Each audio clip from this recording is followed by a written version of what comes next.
Wow, Nadia has very red hair. Amazing. Hello, everyone.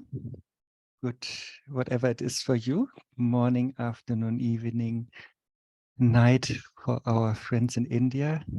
And yeah, good moment for everyone, of course, hopefully.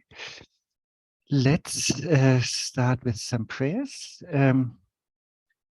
especially refuge in the four immeasurables.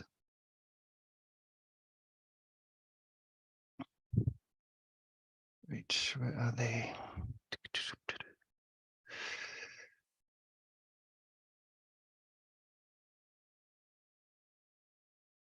In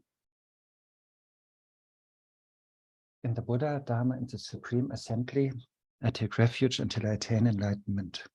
Through the merit of practicing generosity and the rest, may I attain Buddhahood for the benefit of all beings. In the Buddha, Dharma, and the Supreme Assembly, I take refuge until I attain enlightenment. Through the merit of practicing generosity and the rest, may I attain Buddhahood for the benefit of all beings. In the Buddha, Dharma, and the Supreme Assembly, I take refuge until I attain enlightenment. Through the merit of practicing generosity and the rest, may I attain Buddhahood for the benefit of all beings. And then the four immeasurables, which are sort of our fundamental aspiration that we all share, hopefully. May all sentient beings enjoy happiness and the causes of happiness. May they be free from suffering and the causes of suffering. May they never be separated from the genuine happiness devoid of suffering. And may they dwell in boundless equanimity that is free from attachment and aversion. May all sentient beings enjoy happiness and the causes of happiness. May they be free from suffering and the causes of suffering. May they never be separated from the genuine happiness devoid of suffering. May they dwell in boundless equanimity that is free from attachment and aversion. May all sentient beings enjoy happiness and the causes of happiness. May they be free from suffering and the causes of suffering. May they never be separated from the genuine happiness devoid of suffering. And may they dwell in boundless equanimity that is free from attachment and aversion.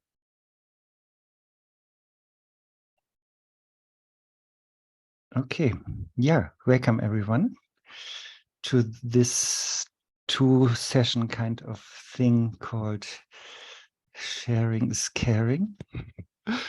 I learned that phrase actually from Dzongsar Rinpoche. For example, when I take pictures and he wants to have them too, then he says sharing is caring. And then usually now I say Schelling, which is my name. Schelling is sharing. Anyway, it is about dedication, and that even on a based on a very classical text, the Bodhicaryavatara. So thanks to Dzongsar Khyentse Rinpoche and also to the red-haired Nadia, who I think now is not shown anymore. This was a quote-unquote teaching cycle that was started 2018, initially with Russian translation. So we went through all the different chapters, and yeah, and then there were some artistic breaks and so on. And now it's finally time to conclude. And even though if you haven't joined the previous ones, I hope it still makes sense today and in 2 days if you want to join, just to focus on the last chapter, or in general, let's focus on dedication. So that is what is going to happen. Yeah, in case you didn't, you're not familiar with Shantideva's Bodhicaryavatara.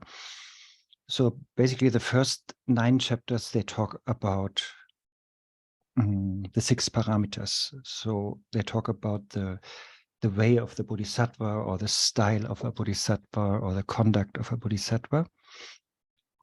So there we're practicing letting go on all different kinds of levels, like letting go of stinginess, or this pack rat mentality, like collecting stuff, and we practice generosity as the antidote, or we are letting go of mindlessness and negative behavior, and instead we are practicing the second parameter of discipline, ethical conduct. And then in the third parameter, we are letting go of being irritated or angry or impatient, and instead we are practicing patience. And then the fourth parameter, we are letting go of laziness, and instead we are practicing enthusiasm or diligence, like the joy of doing good stuff for others. And fifth parameter, we are letting go of being dependent on things or beings, like not getting distracted, by getting attached to things or beings. And instead we are practicing meditation. And then parameter number 6 was then the 9th chapter, which is about letting go of ignorance or dodgy views, and we are practicing wisdom instead.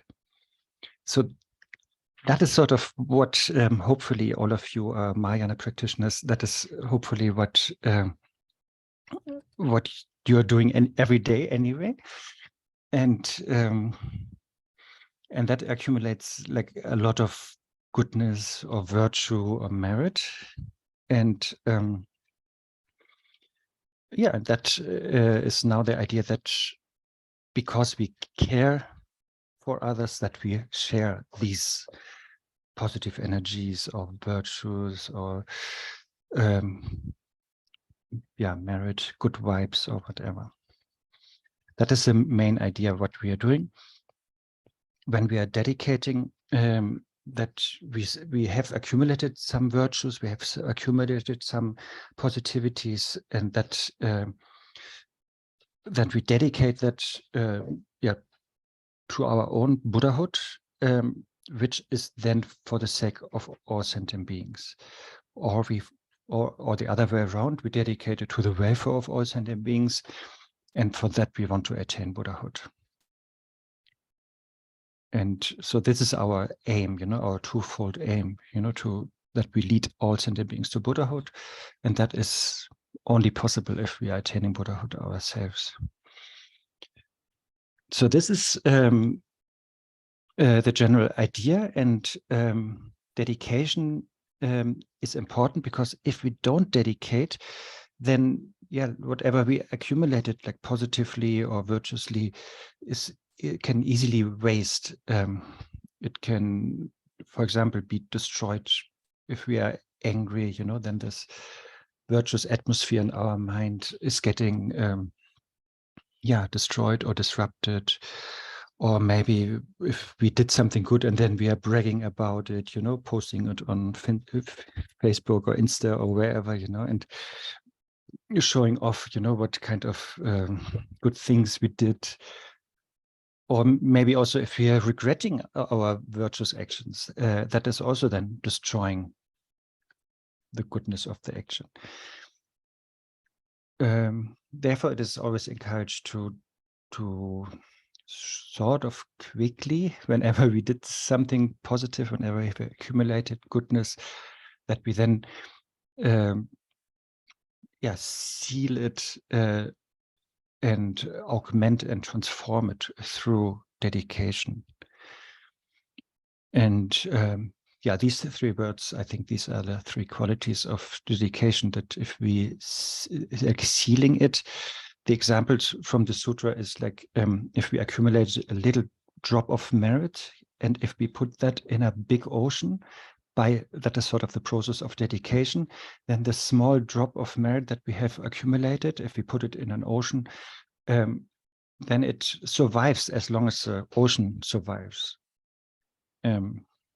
So it's sort of sealed. It means that if we dedicate something for Buddhahood, then that something that was dedicated, that virtue, then will not be lost until that aim is achieved. And then, yeah, the other qualities are that it's getting like augmented or transformed, so that it's really like, even though it's just a small act, maybe like offering coffee to someone, but if we then connect it with dedication prayers, then yeah, the small act is getting yeah, or multiplied or stronger or transformed in something that then, thanks to the dedication, is leading towards the goal, which is Buddhahood. And there the example is like a goldsmith, you know, if you have some or whatever smith, if you have some metal, and then yeah, the goldsmith is transforming it into like precious ornaments, and is augmenting and transforming it, and by that making it more precious. So therefore, yeah, it's really important to dedicate, to share all the good things that have been accumulated. And before we soon go into the verses, it's if we look into the entire Mahayana, we always talk about two truths or two accumulations, and dedication is, of course, a practice on the relative truth level. It is a practice of I am doing something good, and I am sharing that, and I'm giving that to somebody else. So that is quite on a relative level, like quite dualistic, of a dedicator, of something dedicated, of a recipient of that dedication. And so that it's not staying in that relative realm, it is important during the dedication to also, as much as possible, generate the wisdom of non-duality, so that we are free of these three things, you know, that we are not grasping to the dedicator, or to that thing that is dedicated, or to the receiver of dedication, but that we know that all these three things are not really truly existent, but more like a dream or like an illusion. And that understanding, of course, we have reached when we studied the 9th chapter of Wisdom. Or we might have that understanding because our guru was introducing us to the nature of things. And even if it's just an intellectual understanding, it's still good to have that in our mind when we are dedicating. And then there's also the trick that we know, or I know at least, that my dedication is, and my wisdom is very limited. And therefore, very often we find dedication prayers where we then actually just follow the examples of other great bodhisattvas who dedicated, and we just say, just like the Buddhas or the bodhisattvas, like Manjushri, Samandabhadra, likewise, I will also dedicate, you know. So we are following their footsteps, and by that also, yeah, we are upgrading our dedication to a level of more non-duality, you know. Yeah, I think that is sort of what I wanted to say in the beginning before we go to the verses. And you will see in the verses there are many, many details, and it's often really encouraged to, when we dedicate, when we share this goodness or this virtue, that we maybe do a general dedication, like may all beings attain Buddhahood. But on the other hand, it's always good then also be very detailed, so we can, what we find in this chapter, we will go through all the different realms and the different sufferings that are happening in all these 6 realms of existence. And we can, of course, include our friends, you know, or whoever, or our enemies, or bad dictators, or whoever, you know, who needs the goodness, who needs that virtue. So we can be then also very specific in our dedication. So, do you have anything to discuss so far? If Emilia is even saying no, then there cannot be anything.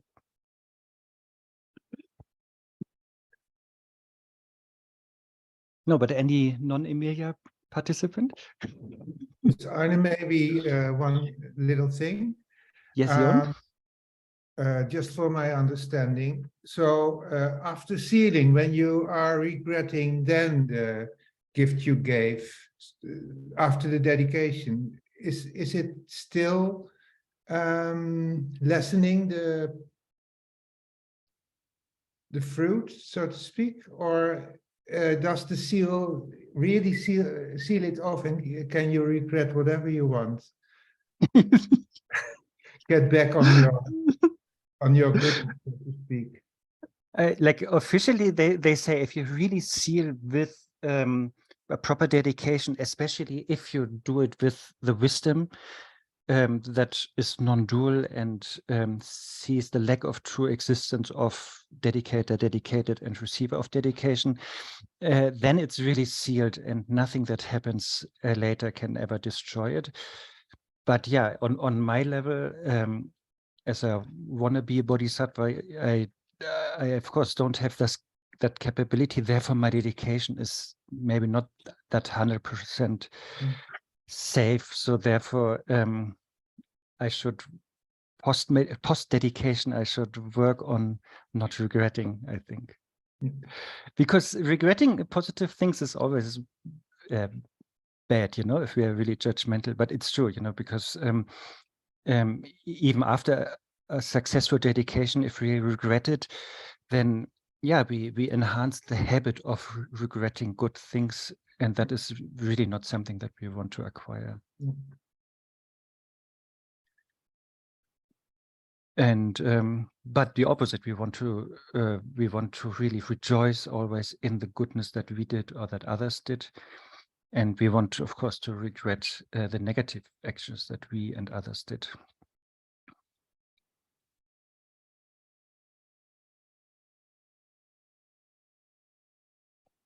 Okay, then let's go to the verses. And I'm using, if you don't mind, Stephen Batchelor's translation, even though I'm officially and truly not a fan of his view. But his translation is really good for non-native speakers like me, because it's quite to the point and very simple and direct. I think more beautiful is maybe Padmakara's translation. So yeah, but use whatever translation you want. I will just share the verses one by one. And here we go, first one. Through the virtue of having composed this work, a guide to the Bodhisattva's way of life, the Bodhicaryavatara, may all living beings come to engage in the Bodhisattva's conduct. So that is really the very first verse here of chapter 10, which has 58 verses, and it's yeah, a small summary of dedication, and yeah, already like a practical advice, especially if you read different commentaries. Then there's really like a practice of dedication by visualizing all Buddhas and Bodhisattvas of the 3 times and 10 directions in front of us, sort of like a refuge tree, if you want, you know. And visualization, even though the word suggests like more the eyes, you know, but that is not so important. But the main thing is that you feel their presence in front of you. If you want, you know, they can sit on each atom or each quark, or however far you want to go. And so basically everything is full with Buddhas and Bodhisattvas. And then, of course, you can also visualize all sentient beings. And here, yeah, Shantideva is dedicating the virtue of having composed the Bodhicaryavatara, or in our case, if we are practitioners of the Bodhicaryavatara, or in other words, the 6 parameters, or in other words, Bodhicitta, if we are that, you know, then let's always dedicate that, you know, whatever we did with the good heart of Bodhicitta, that we dedicate that to the Buddhahood of all sentient beings, or specifically in this verse, you know, that we dedicated that all sentient beings, yeah, train themselves on the path of the Bodhisattva. that they have the lifestyle of a Bodhisattva. And so, yeah, so all sentient beings are here the receivers, and we can, of course, bring in other prayers or other aspirations that we might have. But yeah, you will see in the following verses, it will be getting very, very detailed.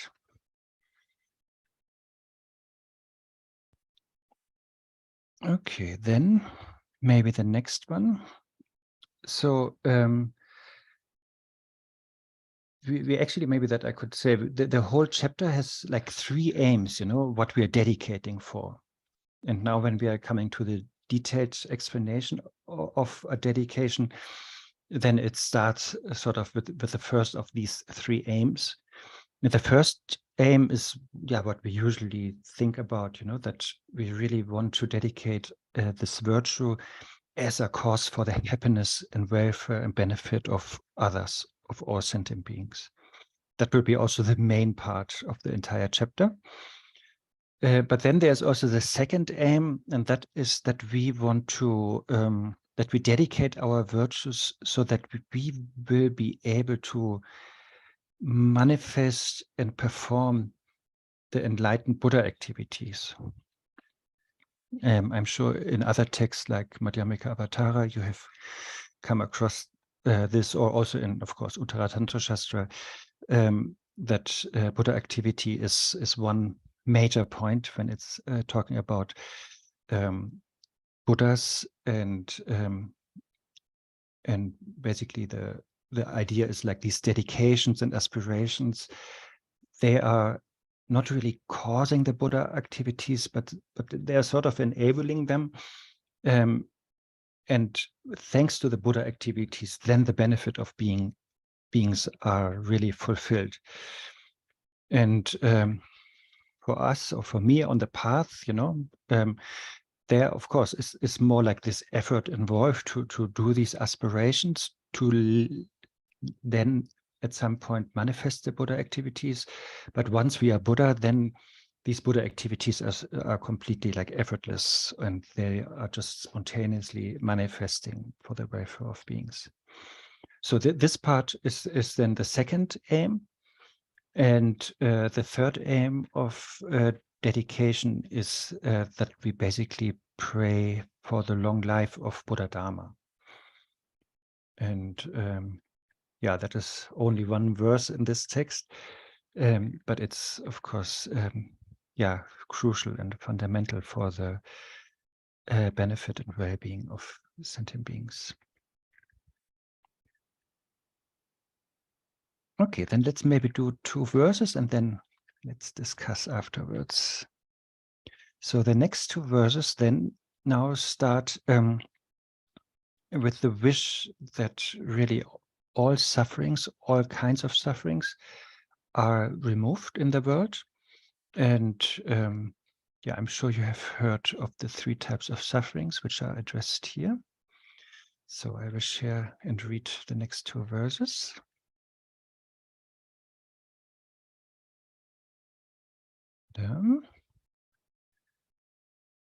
May all beings everywhere plagued with suffering of body and mind, that is actually the first suffering, obtain an ocean of happiness and joy by virtues of my merit.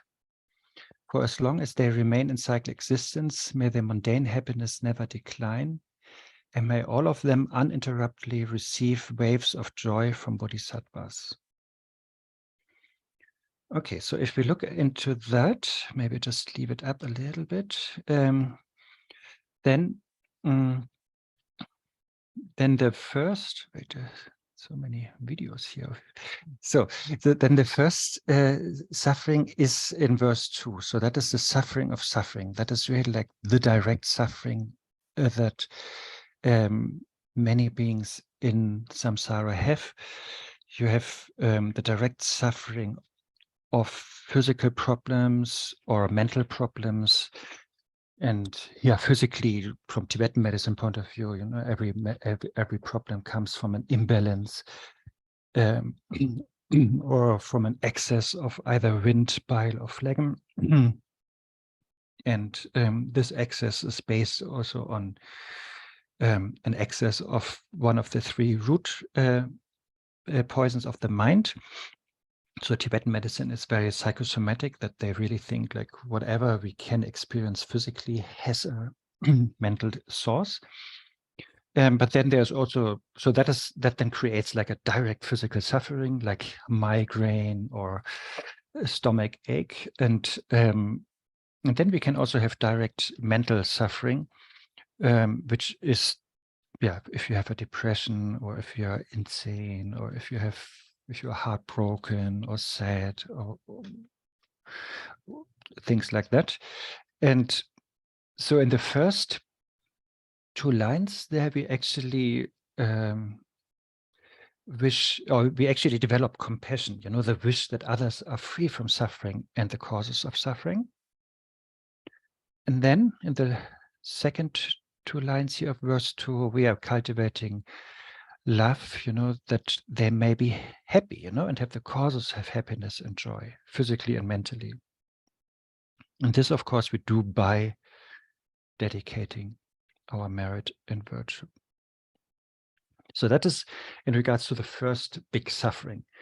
And yeah, that, I think their suffering maybe is a good translation of the Sanskrit dukkha. Dukkha basically means it's like a wheel, in Sanskrit, a wheel that is not really well tuned, but that is a little bit broken, and so it's a very bumpy ride. Samsara is understood to be like that, a bumpy ride full of suffering, and the usual English translation is suffering, and the second suffering is the suffering of change, and that is worldly happiness. If we are happy, I don't know, to get a new fridge, and then it's breaking down or something, so that happiness of having a new fridge is already pregnant, with the danger that it's breaking down, and that is of course true for other things, even for freezers and whatever. But for everything, whatever worldly happiness that is like a happiness that is dependent on causes and conditions, whatever happiness is arising from causes and conditions, that is just bound to be impermanent, and therefore, if we are getting attached to it, then it's creating suffering. And then the last one, the suffering, I don't know, that is all pervasive, or the suffering, yeah, there are different types, different terms for it. The all pervasive suffering, there maybe suffering is not the best word, the teachers say. So that could be just a general frustration, or Khyentse Rinpoche saying insecurity, or Pondop Rinpoche saying fear or hope and fear. So that is sort of like a more like latent but constantly existent, quote unquote, thing in our mind. And here, instead of sentient beings having that suffering, we wish that, because that is really like the fundamental suffering of samsara, that is so subtle that we don't even really perceive it as ordinary beings. And so we wish that is overcome or ceased, and that then one is receiving the waves of joy from bodhisattvas, and that means that one is basically abiding in this non-abiding nirvana, Buddhahood, that bodhisattvas want to achieve. Yeah, so that is really like a very general dedication, these two, where we are dedicating that all sentient beings are free from suffering. And that is, of course, based on the understanding that, yeah, samsara is a mental state that is always colored or imbued by suffering, or defined by suffering, and therefore whoever is in samsara is suffering. And so we are praying that everybody is free of these three types of suffering. Anything you want to discuss about that?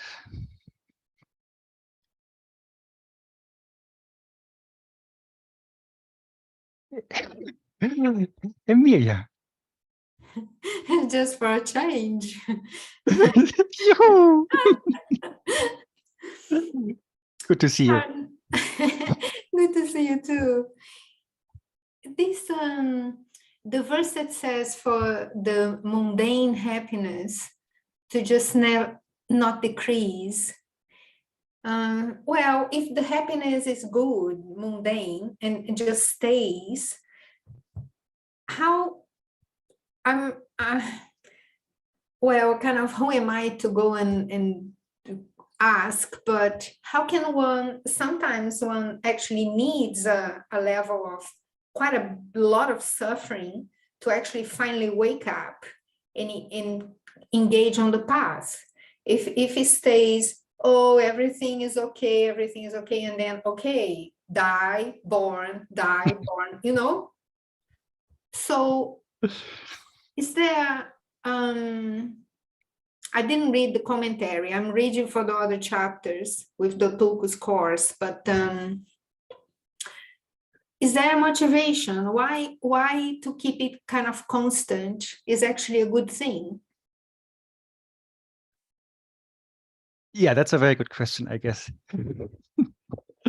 Yeah, you're addressing basically the problematic situations in the God realm, right? Where they have too much worldly happiness, and therefore they don't have any inspiration or trigger to practice the Dharma because everything is too good, you know. Like human examples could be like the surfers in Byron Bay in Australia, you know, like too good, you know. It's no need to do anything, you know, no really suffering, or maybe also pets, you know, sometimes they have such a perfect life, and that is, yes, that is a little bit good, but yeah, as Emilia said, it's really dangerous because there's no friction and there's no understanding that could maybe pass, you know, and that there is suffering underneath. Yeah, I think this. I think it's a good point, and it's really written here. Should never decline, because maybe we should not take it so literally. It of course means, yes, Emilia, I wish that you are healthy. You know, I wish that you have enough money and good friends, and so that kind of mundane happiness that is supportive for your mental well-being, that you should definitely have, you know. Otherwise, I don't want that you have like a hellish experience where then you don't have any chance to practice Dharma either. But yeah, we indeed wish also worldly happiness for beings, just but in the right dosage. So that's, I think, a very good point yet that you mentioned, Emilia, here.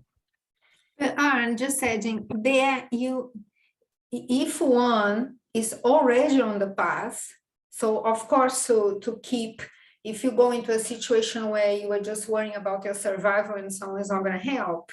But are these verses about people who are already on the path, or those who haven't even engaged? Yeah, it doesn't matter. For everyone, right? That is a very general dedication here. Yeah, so it's even, of course, for non-path dwellers as well, you know. And yeah, even though suffering can be used as a good incentive to practice, but yeah, if it's too much, it's also too much. And I think all of us who are here, we are having a quite privileged, I think, situation in samsara, and there are many who just need more worldly happiness in order to have some mental space to actually think of practice or other beings, I think. So I think in that sense, yeah. But maybe us, Emilia, at least you and me, I think we have enough mundane happiness. Okay, Veronica. Sounds very Swedish, the last name. Oh, you're close. I'm from Norway.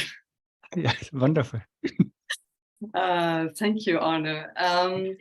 I am very new to Buddhism and have not been on the path for a long time. I'm really surprised about this third verse about the mundane happiness. It's a little bit linked to the previous question, but I was just wondering, again, please excuse me if you have already answered it before, but how to understand this verse, because just to take your example with the fridge, if you were my friend, I would rather wish for you, of course, I don't wish your fridge to break down, but I would rather wish for you as my friend not to want that fridge so much, or not to be so attached to that fridge. So is it really a gift to give others to have more mundane happiness? It's a real question I ask myself, especially because I'm living in a very privileged and rich country, and I have the impression that the more mundane happiness we have, it's not really a gift, and it has nothing to do with me wanting your fridge or being jealous of your fridge. But how can we understand that verse? Is it that I wish that your fridge will not break down, or, you know, in a very narrow dualistic understanding, how can we understand that? I don't know if my question is clear. Yes, I think so. 2 points. I think in the Tibetan, I just checked, there's actually no mention of mundane. Also in Pakmakara's translation, it's not mentioned. Second, I think in Norway, you don't need a fridge. You can put things on the terrace. And yeah, I think I was just there for Christmas in Norway, and yeah, that works. Yeah, but it's even too cold, I think. So the point is, yeah, I think it's always a matter of dosage. You know, like, yes, we wait. Let me check a thing. May the joy be undiminished. May their mundane happiness never decline. Yeah, it's really like for practitioners, if we really think about practitioners, then yeah, it is good if we have happiness and suffering. That is sort of the beauty of being a human, because we know both, and then we know what goodness can be attained, but we also know how prevalent suffering is, and we can develop compassion with others who are suffering, and suffering definitely more than us. So as a human being, yeah, it's great that we can perceive both.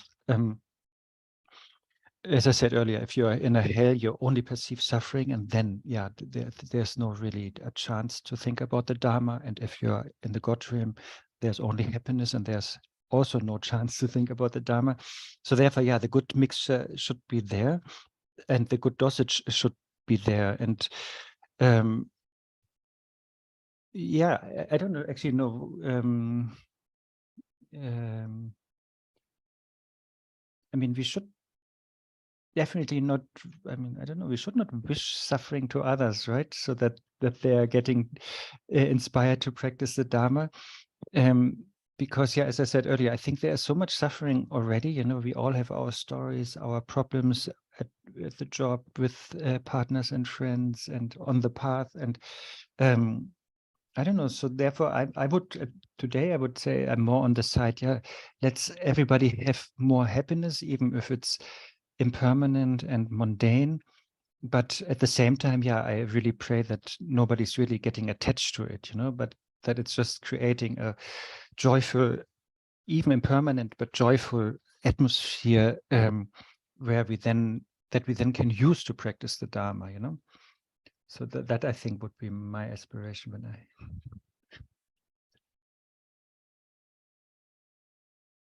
But then, if you watch movies like Fight Club, you know, then of course there's the active, the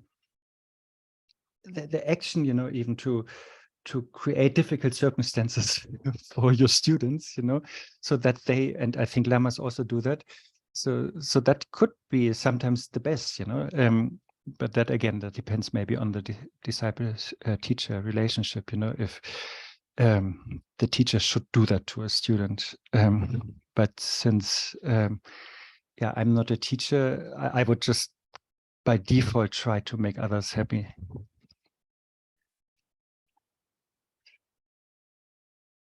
Okay, then now it's getting a little bit traditional, let's say, because now Shantideva is going through all the 6 realms of existence. As I said in my introduction, that is actually good for a dedication, you know, to be very specific and to remind yourself of all the different forms of life and forms of suffering and forms of helplessness and that others go through, and that maybe our loved ones could go through in next life, or maybe are going through already, or that we could go through in next life. So therefore there's this whole matrix of the 6 realms explained by Buddha Shakyamuni, which are the possible rebirths based on our karma or negative actions that we accumulate, or negative emotions, I wanted to say, as negative karma or negative emotions.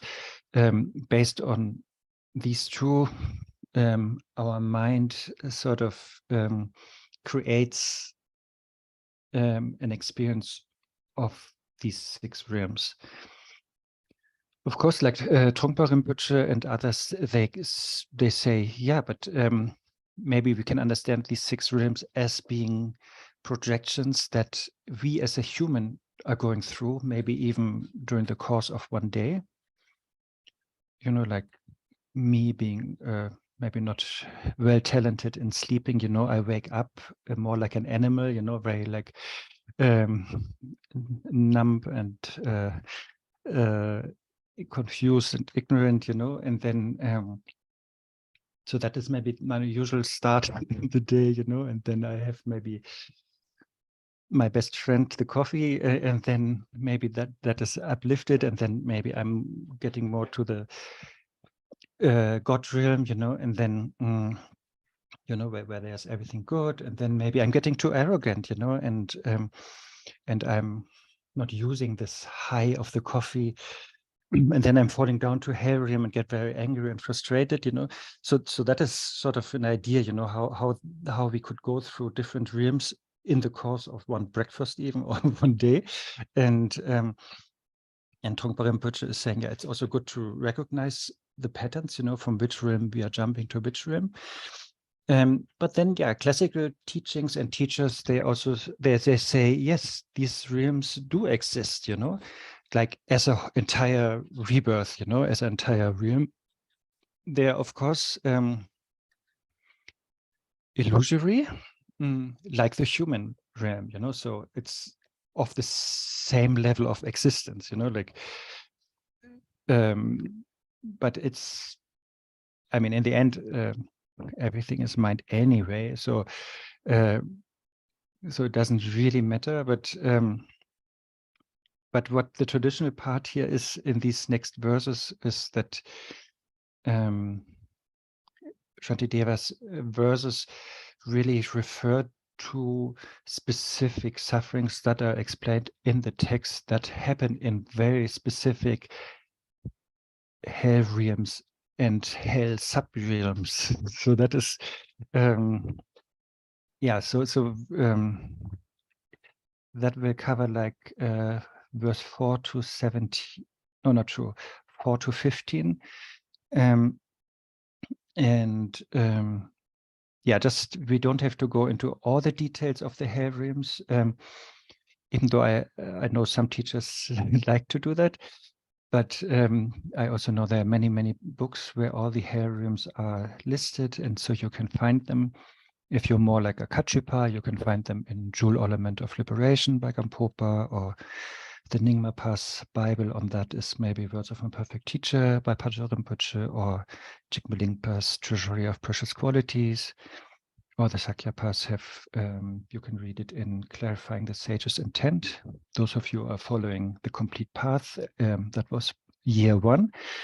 And the Gelux, yeah, have Tsongkhapa Lamrim Chemo. So you can find the details there. Therefore, let's not be too detailed.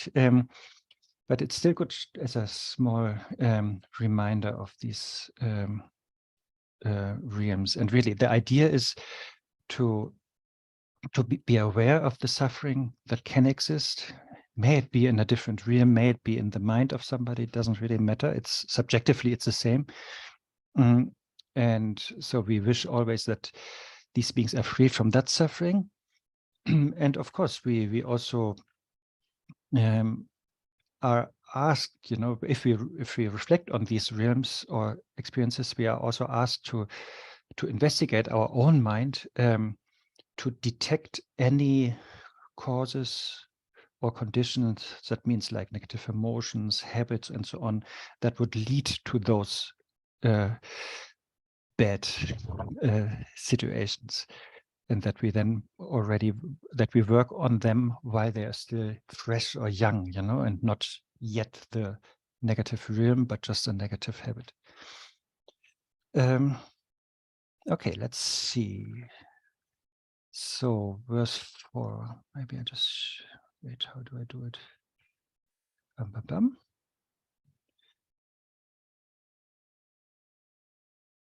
Yeah, let's just go through some realm verses and then discuss a little bit more.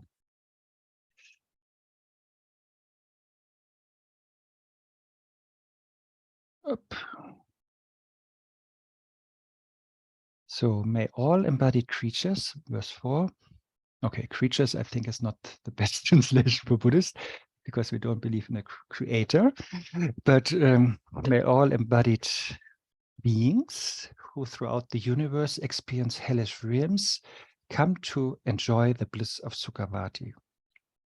Yeah, but I forgot to mention, of course, all realms, even there is so much full of suffering like hell, that is of course not a punishment by Buddha. That is, I think, yeah, the difference to a Abrahamic religion maybe. But Buddhism really is pointing the finger always to oneself. So whatever we experience is always a result of one's own causes and conditions / karma. So in all the 10 directions, where there are sentient beings, we say, then they're experiencing these sufferings, and as long as they're in the samsaric mind. And here, when we talk about the hell realms in general, then yeah, it could be either extreme heat or extreme cold, or other hellish experiences like being crushed, getting limbs amputated, getting tortured, and so on. And here again, with a heart full of love, we wish, by dedicating our merit, that like on the outer level, let's say, that the hell realm or the environment of hell is purified and is transformed in Sukhavati, that is the Pure Land of Amitabha. It's like let's say like a paradise in a Christian, or like, what was the term, like the land of milk and honey kind of thing. It's where everything is perfect, but it's not only on a vertical level, but you can really meet Buddhas and Bodhisattvas and receive teachings in every moment you want. And there's not even the word suffering existent. So we could understand it like that, that the outer environment is transformed. But if you want to look at more from a Vajrayana perspective, because some Vajrayana stuff is coming later in dedication, so we can already bring it in here. We wish that the projection of sentient beings is changing, and that they see that the nature of all their projections, or the hell realm projections, is actually by nature blissful, it's pure. That is how we can also perceive it. And yeah, we can also, since it mentions Sukhavati, we can, which is the Pure Land of Amitabha, we can then also wish and dedicate and pray that sentient beings are doing the prayers to Buddha Amitabha, the Steva Chen prayer. And and that they really work on the cause for that negative projection of hell realm, that they work on their anger, and on their malice, or even like small bitterness, according to Shantideva in the 6th chapter. There's a small bitterness or irritation, that is the first thing that happens in our mind, and then that grows into anger or hatred. So that is, as practitioners, that is our job, to check our mind constantly and detect these small traces or babies of negativity, and then apply the antidotes, depending on what jhana we are on, depending on what tools or methods we have. But we cannot let them grow, these babies, to full-grown anger or hatred. But it's always good with mindfulness. What's the other one? Vigilance or introspection, to really always check our mind. And that is true for all these verses, that we can always perceive it like that, to have more empathy with others, wishing them the best with love and compassion. But also we are always invited to check our own mind if we have any small tendencies or habits that could lead to a rebirth in that suffering realm. Okay, just go a little bit through hell realms and then we can discuss a little bit. Then number 5, now we're talking about the cold hells first. And then in the first line, obviously, may those feeble with cold find warmth. And then the hot hell realm, and may those oppressed with heat be cooled by the boundless waters that pour forth from the great clouds of the Bodhisattva's merit. Yeah, as I said, please look into other books to read more about the specific sufferings of hell realms, or the 8 cold hell realms, or the 8 hot hell realms. There's also big calculations, how long each one lasts, and there's very explicit description how the suffering is. But yeah, the gist here is, with compassion, we remember that beings suffer from intense cold, and we dedicate our merit that they live in a reasonable or warm environment. And we could even visualize our merit like the sun, that is melting all that ice, and that there's like a gentle warmth around them in their lives. And the same also, again, it's a question of dosage, if it's that too hot in some other realms, then maybe we hope that our marriage, or we also ask the Buddhas and Bodhisattvas maybe to bring coldness or coolness, clouds, rain, and so on. I mean, I'm sure you have been in very hot regions of the world, and it is a blessing if there's a cold breeze or iced coffee, even though apparently not all countries have the same idea about iced coffee as Germans. But in Germany, it's really like a nice cold coffee, and then there's ice cream in it, and it's so good in the hot summer. And then, then number 6. Now we are talking about neighboring hells. So there's like not only the 8 cold and the 8 hot hells, but then in the 4 cardinal directions there are 4 other hells, and so we have 4 times 4, 60 neighboring hells. And again, there's a lot of suffering and very disgusting things and torture that beings have to go through. And one here is singled out is the first one here. May the forest of razor-sharp leaves become a beautiful pleasure grove.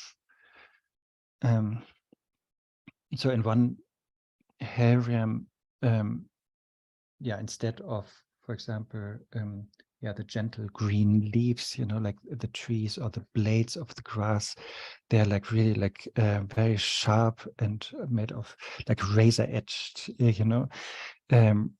and then of course this is super painful if you, for whatever reason, feel like you have to go through that, and that is, yeah, very destructive, painful, and so we wish whoever is suffering from that kind of situation, may that environment become a pleasure grove.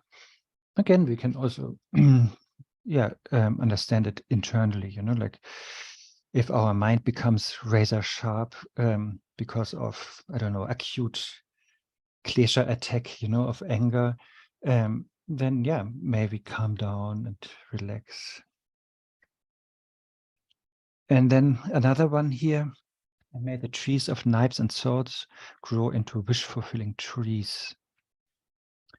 That is, that is referring to a specific area where there are these shalmali trees. Chat.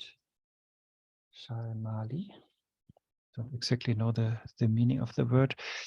But that is another hell realm where one is reborn, especially it is said if you had sexual misconduct as a lay practitioner, or if you had sexual conduct as a monk or nun.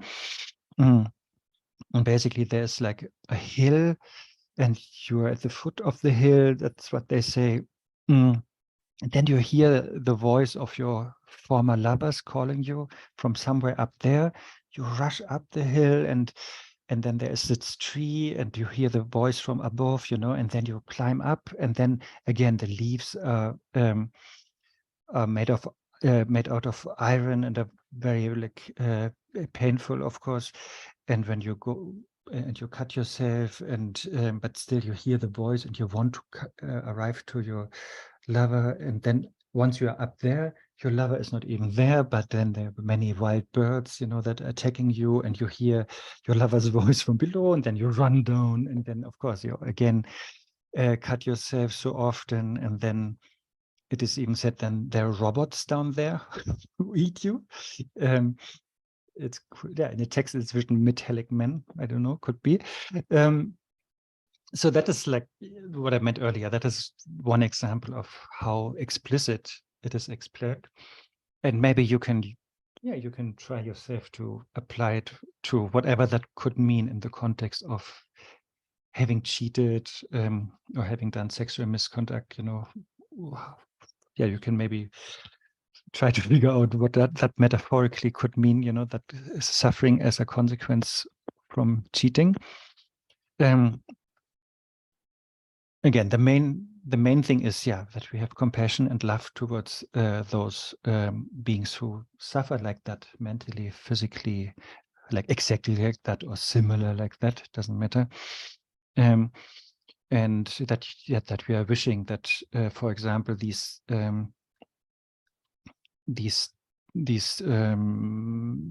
trees transform into wish-fulfilling trees, that grant all the wishes, and that the entire environment also becomes peaceful and happy. I think that is actually in verse 7. So let's just share that one. So then we wish.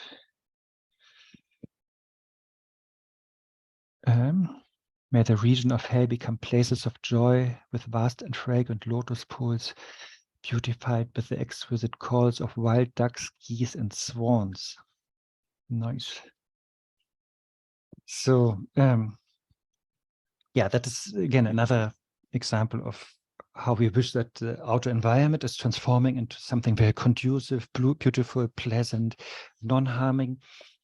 Or again, from Vajrayana point of view, we pray that the mind of these sentient beings, who at the moment is projecting this hell-like appearance or world, we wish that this mind is projecting differently, and is projecting purely, and projecting purely in, and then here it's like that, you know, or we could even, if we are getting very Vajrayanic, we can wish that they perceive a mandala, you know, or palace of the deity. But here it's a little bit more still on the beauty on the relative level, and not so much like as in Vajrayana, where we talk more about the beauty or purity that is beyond ordinary purity and impurity. Yeah, anything to discuss so far?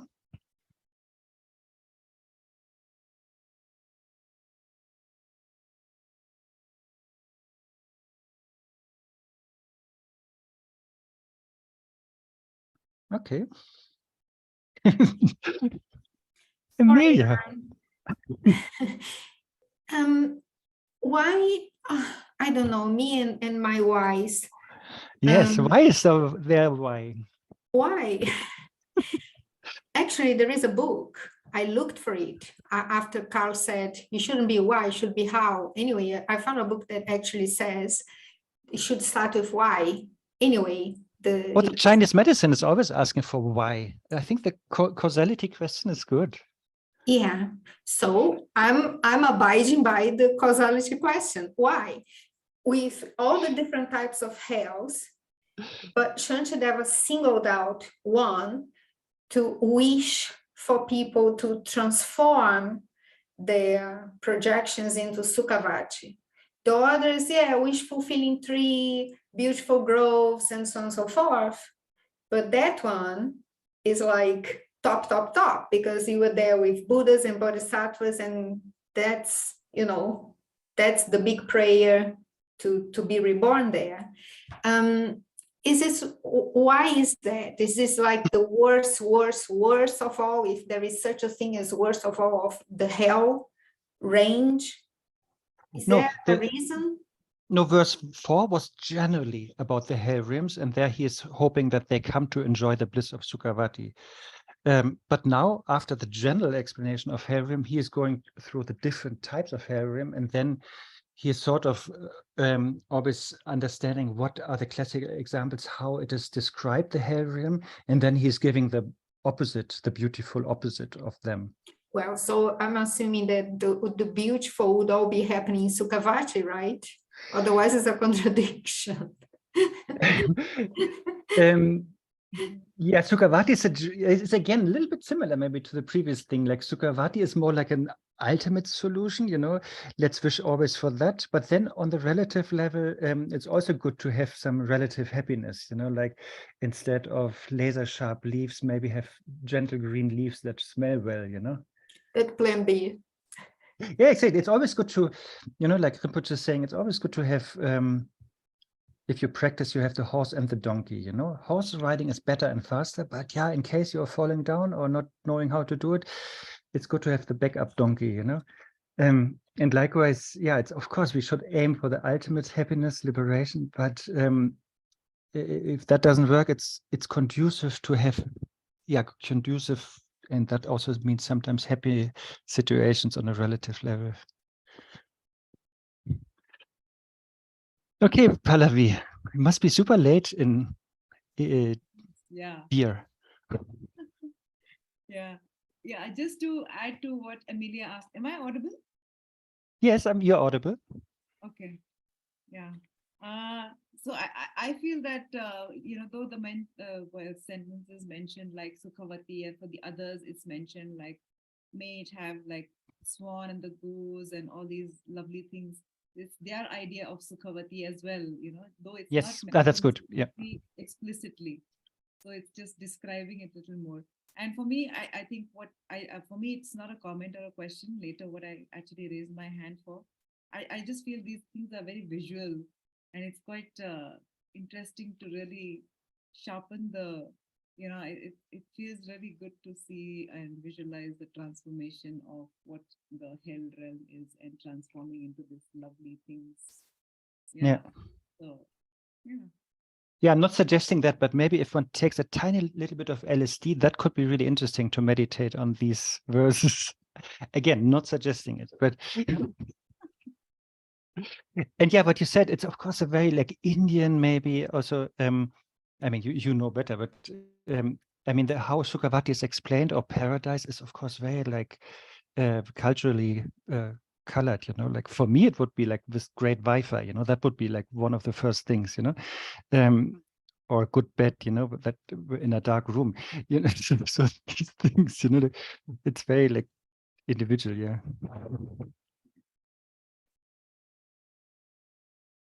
Okay, we have to go a little bit through the verses, actually. Thank you, both of you. Number 8. Why is that always shown here, this thing from Zoom? May the heaps of burning coals change into heaps of jewels.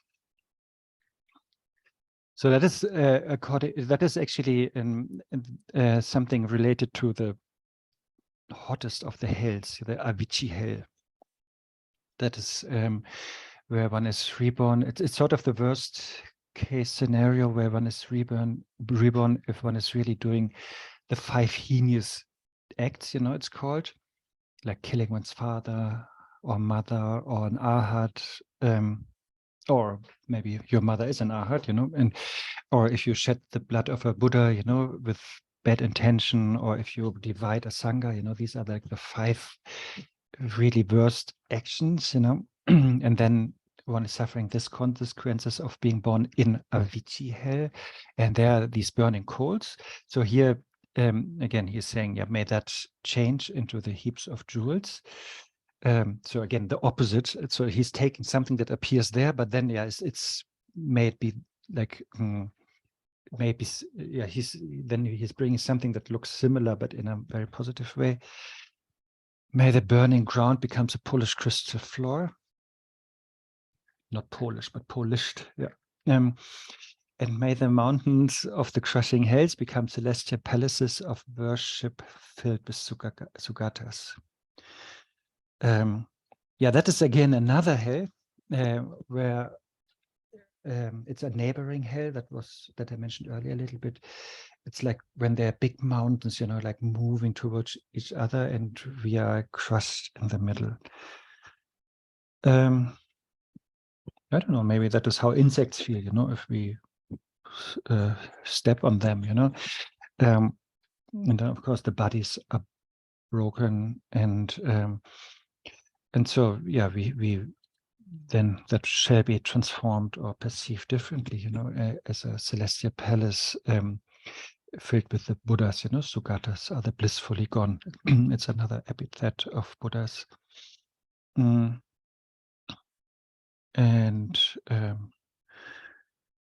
Sugatas always also implies that then teachings are happening, you know, guidance is happening. Monica. Hi, Arne. Hi, everybody. So when in the text it says that made the hellish realms transform into heavenly-like realms, does that mean that, could it mean that actually the hell realm is mind experience, and that, for instance, one of the bodhisattvas are actually, they have their flesh cut and they don't feel pain, but for an ordinary being that could be a hellish experience, having their limbs cut. But for a bodhisattva could be, they don't feel pain. So could it be that, you understand my question? I guess, but can you just finish the sentence? Could it be that? Could it be that actually a bodhisattva could be in a hell realm and actually don't feel any pain, but feel bliss? Yes. Because, yes, the idea of bodhisattvas or Buddhas is that they manifest wherever there are beings who are suffering, and therefore I think Geshe Shekava, for example, you know, the author of the Lojong teachings, he prayed to be born in the hell realm because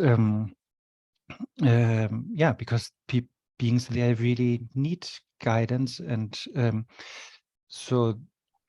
that is then, of course, they are not suffering there because a normal standard hell being is born there because of basically anger, hatred, and negative karma, and that is compelling the hell being, compelling the being in the hell realm and experiencing suffering. But bodhisattvas, they manifest in hell beings out of wisdom and compassion, and therefore that is not the cause for suffering. So they will not suffer; they will just appear there out of their goodwill and not being controlled by karma. Yeah, but they are kind of an spectator. No, how do you say that? Spectator, observer. Yeah, I mean, that is, I think, a general feature of bodhisattvas, that they're observing things as if in a movie, you know, like they know about the dreamlike or illusory-like nature of things, and they're not getting entangled at all in anything. But that is not like a cool distance, but because they're not entangled, therefore they can have like warm love, you know, to everyone. Yeah, but my question was more if they feel something in their own skin, like for instance their body being cut into pieces, do they feel pain? I think that depends on the level of the bhumi, no? Yeah.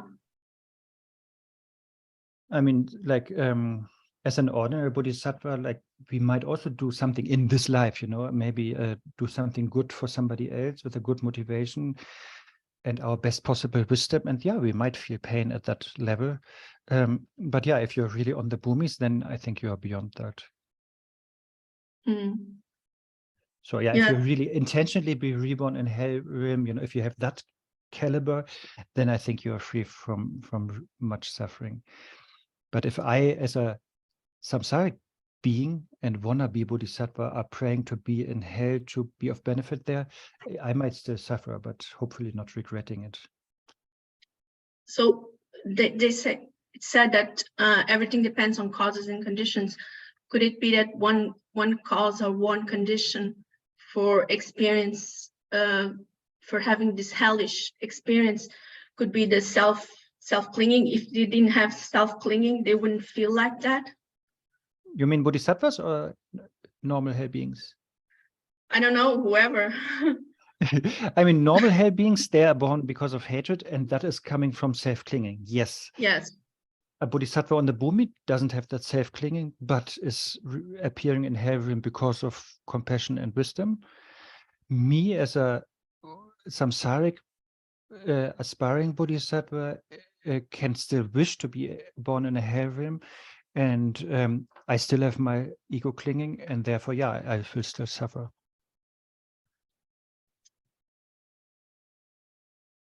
Yeah, so ego clinging is one of the ingredients that make beings suffer in the hell realm, no? Yes, or in other realms too. Yeah, no matter where.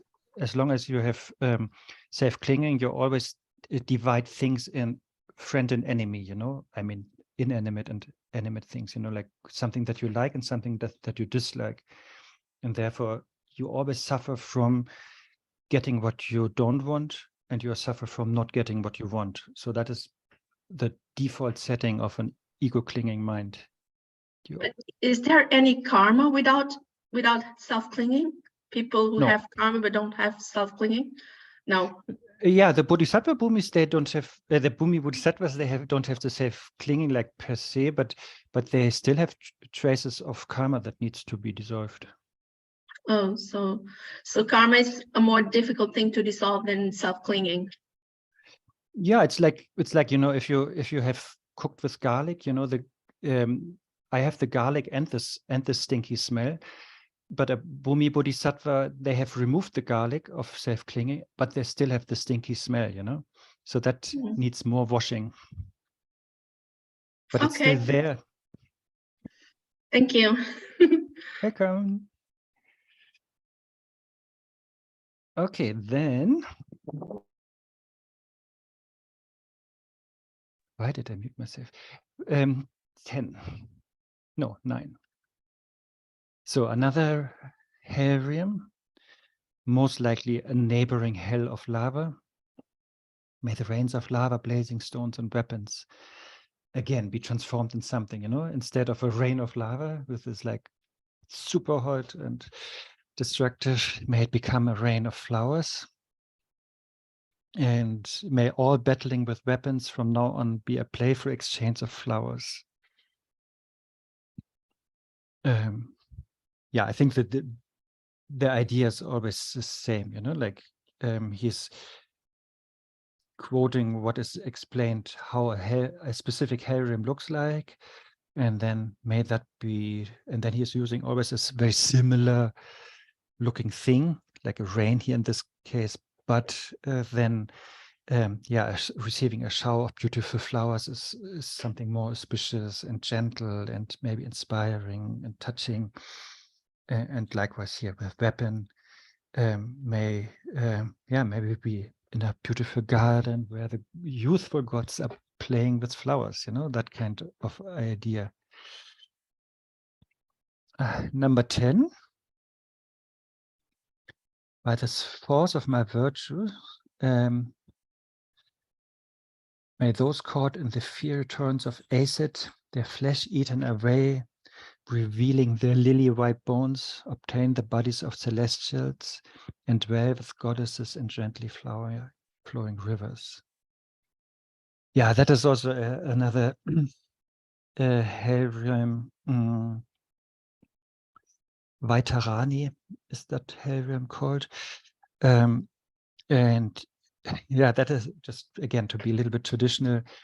The idea is that you're born there either because you're killing water animals, or you are a pedophile, or you are stealing from the Sangha. That I think are the 3 reasons to be born. And so therefore, classically, the Hellrium is explained like that. So one is in this Hellrium and there's a river, and then you see animals in the water, fishes or otters or whatever swan, and you have so much the habit to want to kill them, And then you're seeing children in the river, and they are asking for help, and yeah, you have your pedophile tendencies, and you want to take them for whatever. Or you see on the other side of the river, you see like Sangha property, and then yeah, you want to go there and to get it for yourself, So that is our usual tendencies if we have one of these problems.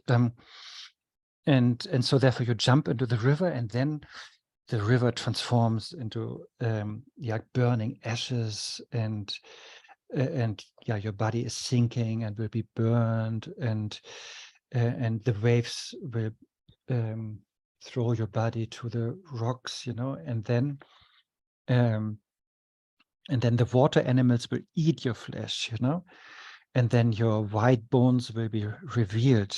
And there, yeah, I think there's also other animals, then who, remove all your flesh, and then, you remain like a skeleton.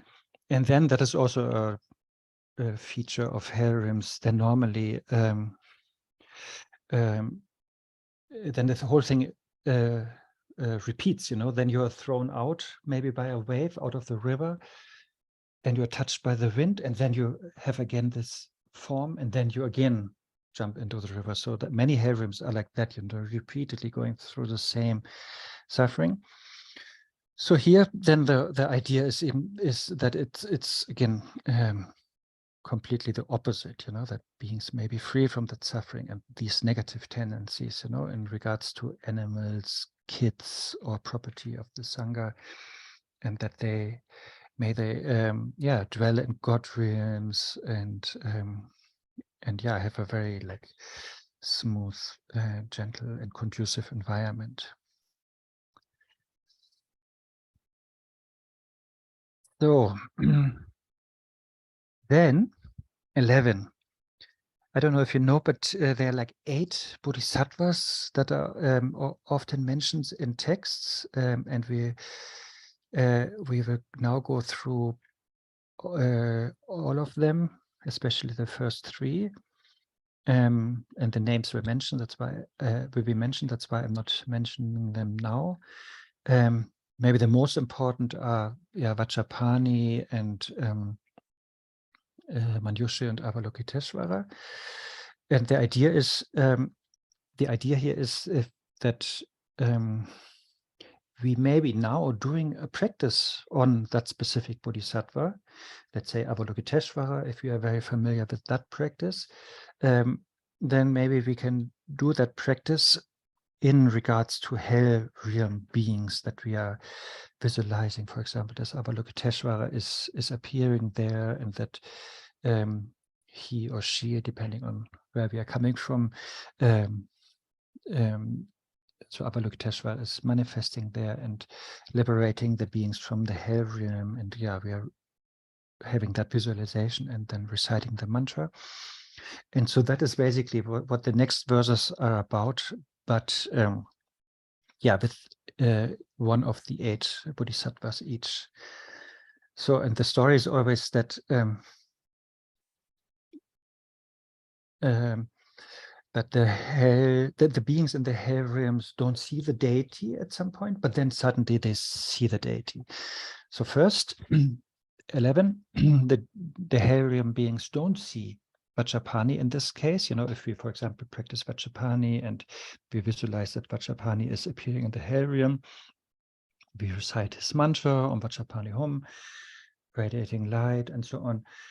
And so then we visualize that the hell beings are asking, why are the henchmen, the janitors or whoever, the workers of Yama, which are the unbearable buzzards and vultures and so on, why are they afraid? Through whose noble strength is joy brought upon us and darkness dispelled? So suddenly they see more light and better atmosphere in the hell realm. Then they look up and then they behold in the firmament the radiant form of Vajrapani. Through the force of their joy, may they be free from evil and find his company. So that is generally then how we visualize if we want to do that practice. Vajrapani appears there. First, the hell workers sort of see him, they get afraid, run away, and then the hell beings see Vajrapani, get inspired, and he is taking them to his pure Buddha field.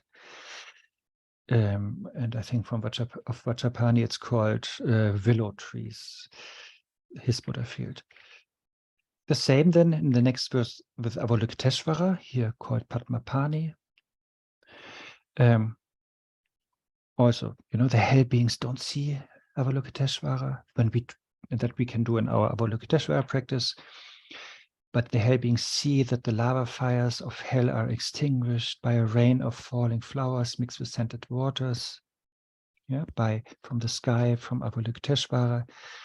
Immediately satisfied, they wonder whose work this was. They look up and see Avalokiteshvara, get inspired, get connection. Avalokiteshvara is helping, liberating them, bringing them to his pure realm, which is Potala. And so that is what we can visualize if we want to practice Avalokiteshvara. Then, next one, Manjushri, number 13.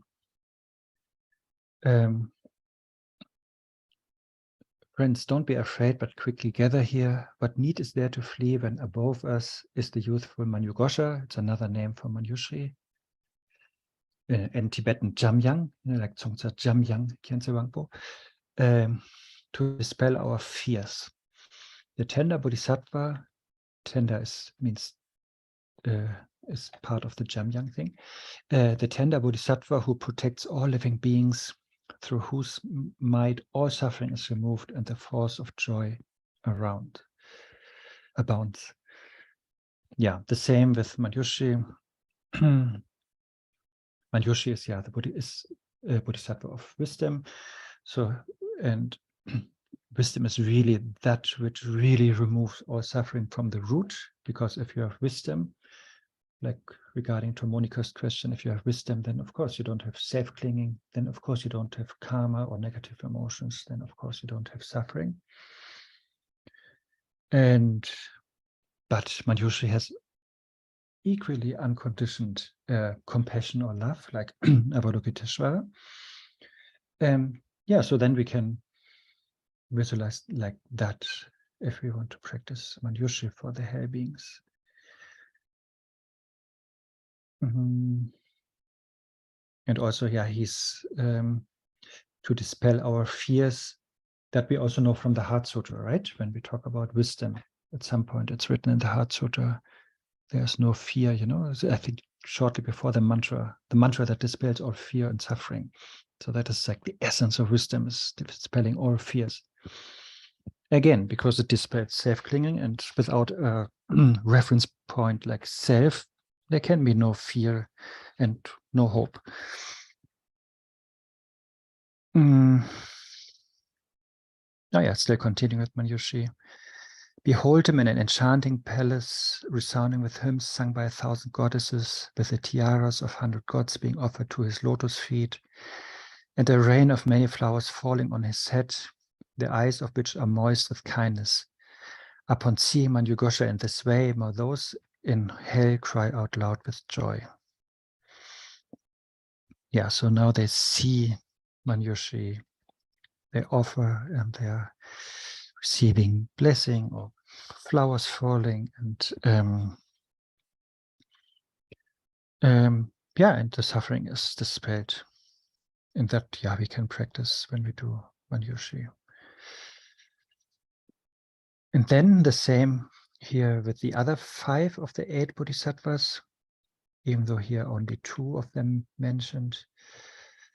Likewise, having seen, due to the roots of my wholesome deeds, the cool and sweet-smelling rain falling from joyful clouds, created by the Bodhisattva Samantabhadra and Sava Nirvana Vishkambi.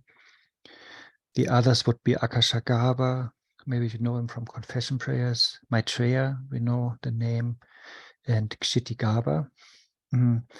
May all beings in hell be truly happy. Yeah, I think that is always the same template here. And yeah, whatever, if we want to do that kind of practice, then we can just do the practice that we are most used to. So yeah, and if Manjushri is one of our favorite or main yidams, then let's do Manjushri. That is more powerful if we have that connection or familiarity.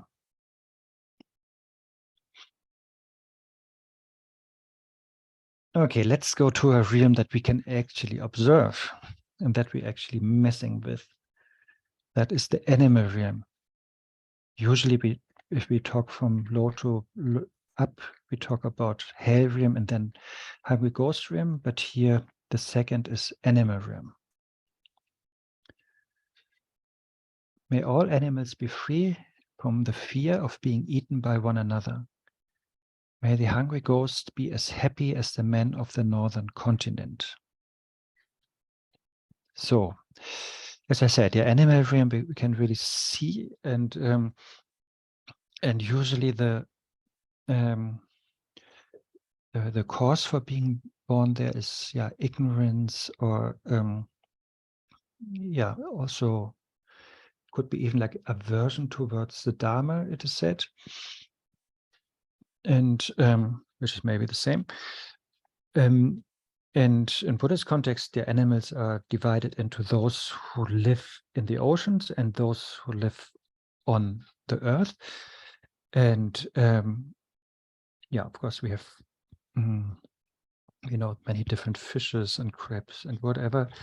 And the general idea is that they are ignorant, those beings in the oceans. Of course, we have there is intelligence. We know that, from dolphins or octopuses. That's very observable. That there is that all animals have a certain amount of intelligence, but the general problem for animals is that they cannot really, for example, learn the Dharma, which means they cannot really learn the truth and to learn what to adopt and what to abandon to to sustainably or ultimately attain happiness. And yeah, the animals in the ocean, they eat each other. Big ones eating the small ones eating the big ones. Like if you are a parasite or something. And the nagas are also, some nagas are also included in that realm. Yeah, and then animals on the earth, they're also eating each other, and there's a constant fear and homelessness. And I don't know if you have seen the movie Earthlings. It's already quite old now, but that was like Jig Khyentse Rinpoche wanted us at that time to watch it like 100 times, and there like it is explained how much suffering humans inflict on animals. So like one, for example, is that we slaughter them for their meat, or we imprison them for their milk. So that is one. The other one was that we are slaughtering them maybe for their skin, you know, as clothing, or for, what is it, bags, you know, from alligator or snake skin. And the third is that we are domesticating them, for example, and then they have to carry very heavy loads, or we imprison them, you know, as pets or in a zoo, or we just enslave and torture them, you know, for our entertainment in circus, or number 5 was there that we imprison and torture them, yeah, for research reasons. Yeah, as you notice, that is not the total academic example, but it is explanation. But I think that's how we do it as humans. And of course, the classical texts speak already about a couple of them, because apparently humans always did that like this. Yeah,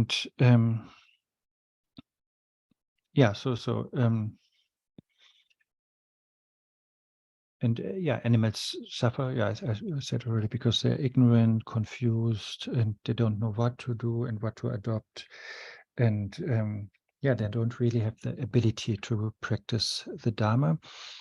Therefore, the prayer here by Shantideva, may all animals be free from the fear of being eaten by one another.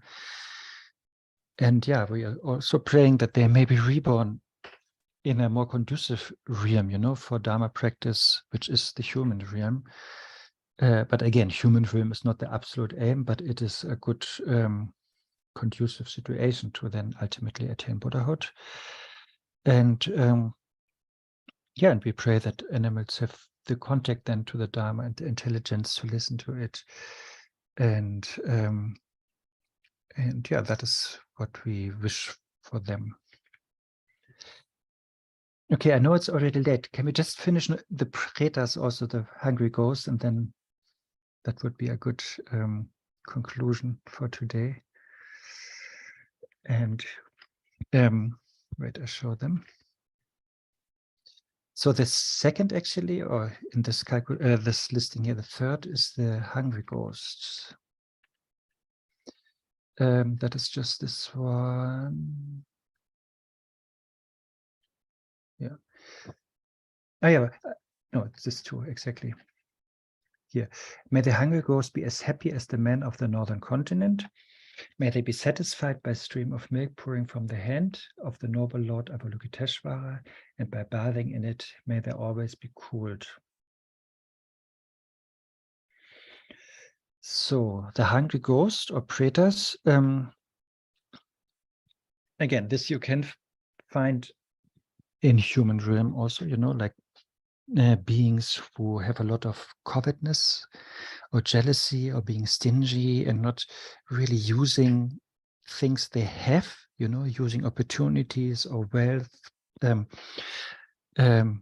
health or abilities, you know, that is sort of this preta or hungry ghost mentality that we can find definitely in humans. And yeah, and there are very different types of pretas. Some are really huge, and these very huge ones, they have really this what is it called, poverty mentality, like they always think, I have nothing, I should not give to others, and they are very weak, and their perception is, whenever they often hallucinate, sort of, they think they see some food or some water to drink, but then actually it's just it's a dry riverbed, or it's just stones or whatever. And then there is this classical depiction of pretas, and they are the pretas called pretas with inner obscurations. They normally don't find food, and if they find a little bit, they have very small mouths, so they cannot really put something in, and also their throat and is also super narrow, so nothing can really go through. And then even if something goes through, they have this huge belly where everything is immediately burned, and of course this belly is never fulfilled, or that preta is never satisfied. So that is, I guess, like an archetype of being not satiable, never wanting, always wanting more, never being satisfied. And then there are also some pretas who are like parasites of other pretas, and they're eating each other. And so there are many descriptions. And so here Shantideva is saying, so if they live in this poverty mentality, so here he's praying that they may be happy like men of the northern continent. Maybe for those who practice mandala offering, maybe you remember, like if you do 37 mandala offering, one continent is called Utakuru. So that is one of them, and that is this northern continent. Nagarjuna also went there once, but he didn't make the best impression there. But that is another story. But so that is really like a paradise kind of thing, where your harvest is growing, without any work, and nobody owns anything, but everything is like, there's no owner, but everything is just there, without any effort, and everybody can use everything. So there's a lot of harmony, virtues, and gentleness, and no consumerism, and no clinging to anything. So that is sort of the opposite, this the relaxedness and gentleness, and not wanting to own things, and not being stingy with things. So that is, of course, not the ultimate solution, but Shantideva is wishing that the hungry ghosts are free from that. And that they are satisfied, through the nectar, the milky nectar of Avalokiteshvara. And the milky nectar has always a connotation, like, that it's cooling and nourishing and sweet, and that all this negative emotions, this heat of negative emotions is cooled. And so that they are getting healed from all their suffering. Okay, these were the first 17 verses, and these were the specific sufferings of the lower realms that Shantideva is inviting us to remember, being aware of, contemplating upon, and we do that, really to develop compassion with them, and not to forget that other beings are indeed suffering a lot. And also we wish that, our dear ones, or ideally whoever, that nobody will be born there, And again, also we ourselves should always check if we have any slight tendency that may make us be born there.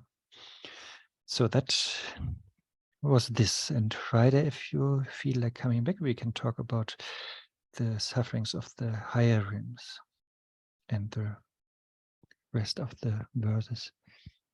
But is there anything you want to discuss now?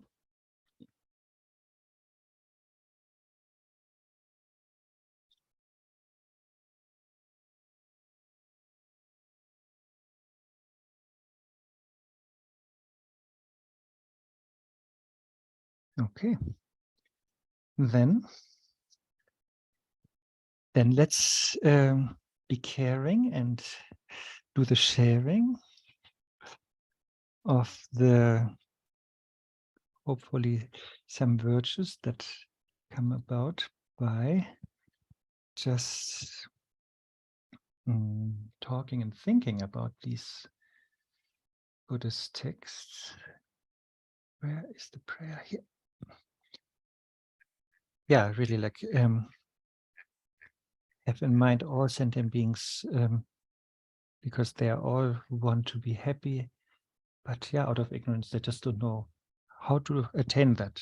And so instead of attaining the happiness they wish for, they create more and more causes for suffering. Yeah, a little bit like an autoimmune disease, I guess, and that is super useless. And so please have all of them in mind, and yeah, dedicate whatever positive we have accumulated now, or you have accumulated today, or this lifetime, or every other lifetime, so that everybody might be free from the suffering and attain Buddhahood. By this merit, having attained omniscience and defeated the enemy of wrongdoing, may I free all beings from the ocean of existence with its tumultuous waves of birth, old age, sickness, and death. And this is now an example for that we just dedicate how other bodhisattvas did it. So because we know our dedication is limited, so therefore we just do it like the heroes. Just as the heroic Manjushri who knows everything as it is, and as Samantabhadra likewise did too, just so to follow all of them and train myself, I perfectly dedicate these meritorious actions. Then Nagarjuna's Bodhicitta prayer. May the precious Supreme Bodhicitta arise in those in whom it has not arisen. Having arisen, may it not diminish, but ever expand more and more. And then one prayer of the 10th chapter, which will come next time. As long as space remains and as long as the world remains, may I too remain to elevate the suffering of the world. And then a prayer for the long life of the Dharma, which would be like the last aim of the 10th chapter, but it's another prayer. It's by Buddha Dolpopa. May I, in each and every lifetime, carry the weight of Buddha Shakyamuni's teachings. And if I cannot bear that weight, at the very least may be borne with the burden of thinking that the Buddha Dharma could wane. Thank you. You made it. And yeah, if you want, we can see each other in 2 days. Caring and sharing, part 2. Okay, stay healthy and good to see you guys. See many familiar faces. Thank you. Thank you. Thank you. Ciao. Thank you. Ciao, Bella. Thank you, bardzo, thank you. Thanks, Arne. Thank you. Thank you.